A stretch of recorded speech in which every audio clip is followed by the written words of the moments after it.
Welcome back to another episode of Drink Tales. And today, what are we doing? Preparing for fall or autumn, as some people would like to call it. It is becoming that time of year. And you're going to need some cocktails and cocktail accessories that will accommodate that. That is true. With flavors and everything like that. And the best flavor I can think of as far as drinking is concerned is bourbon. Yeah. Bourbon does the trick. It is that quintessential autumn flavor, quintessential autumn alcohol. Although any alcohol in any season is quintessential if you know what you're doing. Yeah. But nothing says September, October, November like bourbon.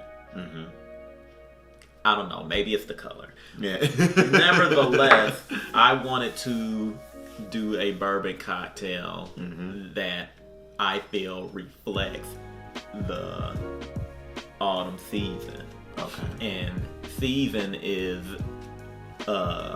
apt word for the day because that's what this is mostly going to be about, season. Or spice, you know, depending on how you like to name these things. We're doing a variant of the old fashioned. Okay. So, in the way I went about it, I decided to figure out what other flavors say autumn or fall. Right. And one I found that was really interesting was chai. Okay. Now, for anybody that doesn't know what that is, chai is tea from India.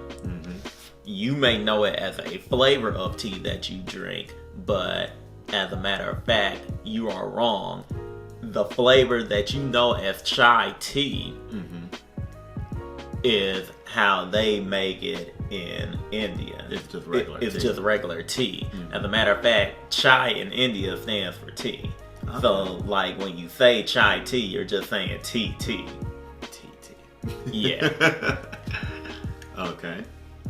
That being said, also when Americans figured out that this was a thing, then they bastardized the flavors and changed it up and everything. But what I have here is close enough to the flavors that you associate with chai. Okay. So we're going to do that right now. Or rather, what I meant to say was, I'm gonna pull out the ingredient that I'm using to make this, and that would be, so I figured out the spices you need or seasonings you need for chai, for the chai flavoring. Mixed them all together, made a simple syrup out of it. So then you just essentially make tea? Chai. When I made chai, the chai seasoning or spice, you know, that is tea. And yes, technically, I made an over-sugared tea with the chai flavoring. Okay. So I essentially made sweet tea with chai. And we're gonna slap it on some bourbon. Okay. So stop complaining. I wasn't complaining. I was just pointing out that, you know, if chai is just tea in India, then all you did was make sweet tea. Okay, well, good for you for figuring that out. So we're gonna do half an ounce of this. And not even like a big half an ounce, like slightly under half an ounce. And for my bitters, I'm going to use Peychauds bitters, 2 ounces. I'm not 2 ounces, 2 dashes of Peychauds. Is there a reason why Peychauds? Because all of these spices, or the majority of the spices that are involved with chai, I'm also using an ounce of not an ounce, but a dash of orange. And I probably did this all wrong. I probably should have put the ice in after I put all of that in there, but whatever. But I use Peychauds instead of regular Angostura because Peychauds bitters have anise notes and flavorings. And all of the spices that I used to make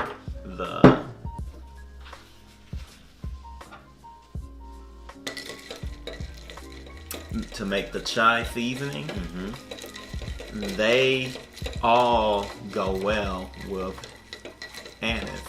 Okay. They pair well with anise flavoring. So how much Maker's Mark did you put in here? 2 ounces. Okay. Standard amount for an old fashioned. And I would hesitate to even call this an old fashioned variant, but I mean, it's so close to the original old fashioned that you can make it a variant. And once again, I acknowledge I more or less probably, without a doubt, made this completely wrong when I put the ingredients in. I should have put all of the ingredients in, or rather, I should have put the ingredients in, then put the ice in, then put my bourbon in. And we're gonna garnish with an orange peel.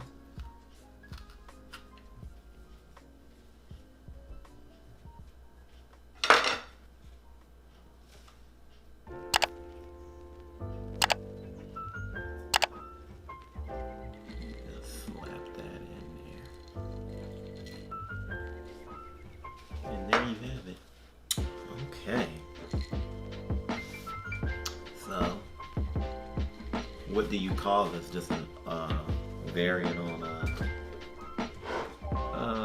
the old fashioned. Fashionable Fall. Let's go with that. Let's go with Fashionable Fall.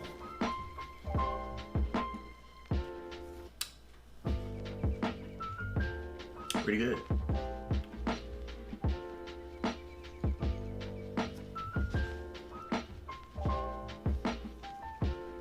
I like it, especially if you want an old fashioned, but you want to twist things up a little bit. It's very good.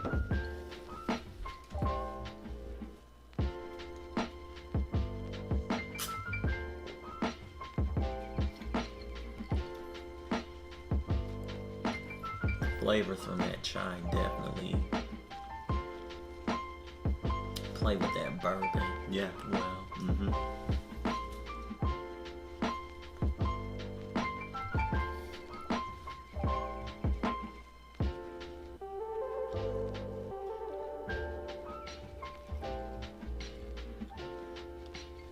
This is weird, but I get chocolate notes or cocoa notes in the back. That might be because of the particular Maker's Mark you're using. Remember, that's the special edition Maker's Mark that you could only get from our liquor store. And this flavor, the chai, I believe it's pulling the chocolate from there. That's actually interesting. I dig that.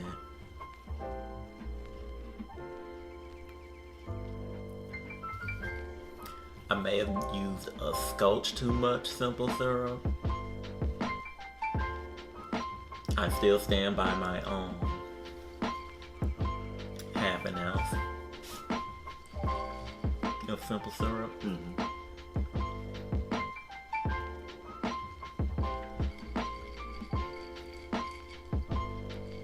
You know what I also think it is? Why you're getting these chocolate notes? Orange peel. Yeah.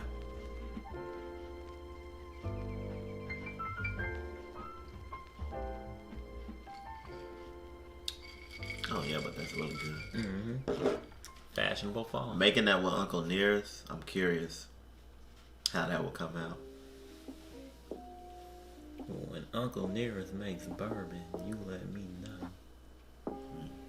Is that bourbon? I was actually shocked you wanted to start early on fall like that. Yeah, no. I mean, I thought you would have tried to eke out a little bit more summer. oh, I'm gonna. But I just want to make my stamp on it. Make my stamp on fall a little bit early because I had that idea rolling around in my head, and I figured, let's get that out there now. Okay. And watch next week. It'll be Summer Bonanza. Yeah, or we just review something. but I believe Negroni week is next week, and I may be wrong on that. So, oops if I got it wrong. But I keep hearing people on the internet talk about Negroni week is fast approaching. Are you gonna make your Negroni? Negroni. So, apparently Negroni week is happening soon. Well, we should probably make some Negronis. But not today. That'll do it for this episode of Drink Tales. Be sure to like and subscribe. Remember to hit that bell so that you're notified of all content coming to the channel. Also, check us out on Instagram, check us out on Facebook, and check us out on Twitter. If there is a beer, wine, spirit, liquor, some type of snack, dessert, brunch, a recipe of some kind, a cocktail recipe, you know, whatever dish you feel or drink that you feel we would like that is underappreciated and very few people know about, or you can't really get it here in this part of the country, let us know about it. Hit us up in our DMs. Let's talk about it. That also goes for locations as well. Breweries, distilleries, bars, tiki bars, restaurants, speakeasies, anything of that nature. If you think they make great bourbon forward drinks like this one, or great variations of old fashions, tell us where they're making these at so we can go and check them out. We want to see if they can do them as good as we did this one or better. Two quick side notes in regards to the chai spice. I will have the recipe in the description of how to make that, number one. And number two, just a random thought. Can tiki drinks be in the fall season? Can you make a fall, winter, or spring tiki drink? I would argue probably. Someone out there, you know, answer that question. Someone smarter than us, let us know. All tiki enthusiasts, let us know. I'm sure you can just drink regular tiki drinks in the fall and winter if you want to. Like I would like to see what a winter take on a tiki drink would be. Well, you know what that means. That means me and you're just going to have to try to do it. We're just going to have to try to come up with something ourselves. We'll see. Yeah. Anyway, that'll do it for this episode of Drink Tales. And until next time, everybody, peace.